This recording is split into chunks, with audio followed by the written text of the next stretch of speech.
Jess Walter, the American author, presents his immensely entertaining and thought-provoking novel Citizen Vince, 2005, delving into themes of identity, fresh beginnings, voting, criminality, and redemption. The story revolves around Vince Camden, formerly known as the criminal Marty Hagen, who has entered the witness protection program. Vince endeavors to establish a new life until his past resurfaces, forcing him to confront the question of which part of himself, his former life or his present identity, will ultimately prevail. Walter's third novel, Citizen Vince, not only earned acclaim but also received the prestigious Edgar Allan Poe Award for Best Novel in 2005 and emerged as a finalist for the ITW Thriller Award. In addition to his novels, Jess Walter is a prolific author of short stories and nonfiction. Marty Hagen embarks on a life of crime, committing his first felony as a teenager. A typical New York City street youth, he accumulates a considerable but unremarkable criminal record by the age of 36, with none of his offenses being of a violent nature. It appears that Marty's life is destined to continue along this criminal path until a chance encounter brings him to the attention of the FBI. Subsequently, his life takes a dramatic turn. Marty is granted a new identity, relocated to a tranquil town, and tasked with forging a fresh start.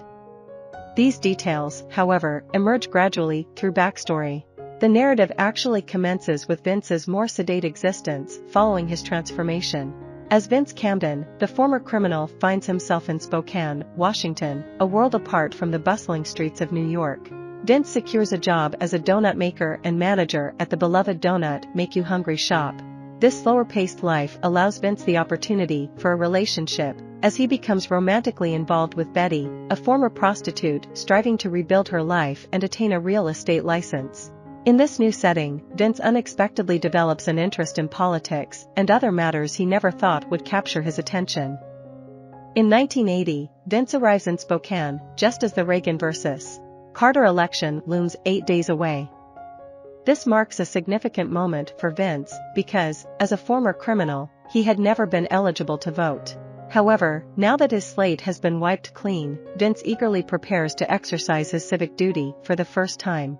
He also frequents Sam's Pit, an after-hours establishment known for attracting a dubious clientele. Vince himself is involved in a credit card scheme while residing in Spokane. Despite maintaining his easygoing life for 2 years, Vince's past comes back to haunt him when Ray Scattieri arrives in town. Ray, a professional hitman, has been dispatched by the mob to collect on a long-standing debt, one that can only be settled through bloodshed.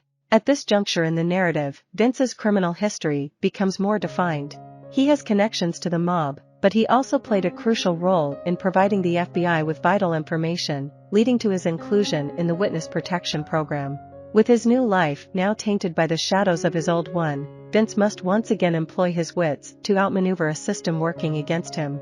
As Vince endeavors to rectify past wrongs, he embarks on a week-long odyssey fraught with encounters with mobsters, law enforcement, and politicians.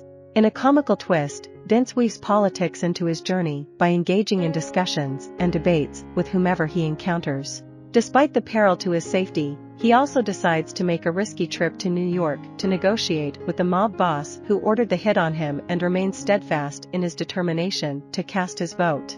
By the novel's conclusion, Jess Walter crafts a compelling, darkly humorous, yet heartwarming tale that explores the price of freedom and redemption, and the lengths to which one man is willing to go to attain them.